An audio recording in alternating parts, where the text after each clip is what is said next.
வள்ளலார் சுத்த சன்மார்க்கத்திற்கு முக்கிய தடைகளாக சமயமத மார்க்கம் என்று கூறியிருப்பார். சரி, சமயம் என்றால் என்ன?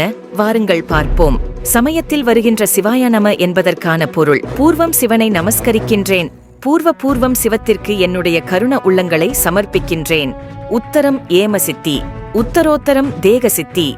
அதாவது சமய மார்க்கத்திலும் பொன் செய்யும் ஆற்றலும் உடம்பை தேகசித்தி பண்ணி சுத்த தேகியாகி வாழும் ஆற்றலும் பெற்றுக்கொள்ளலாம். ஆனால் சமய மார்க்கத்தில் பெறக்கூடிய ஆற்றல்கள் எல்லாம் அந்த மார்க்கத்தின் தலைமையாகிய கர்த்தாமூர்த்தி, ஈசுரன், பிரமம், சிவம் முதலிய தத்துவங்களின் கால பிரிமாண பரியந்தம் வரை இருக்கும்.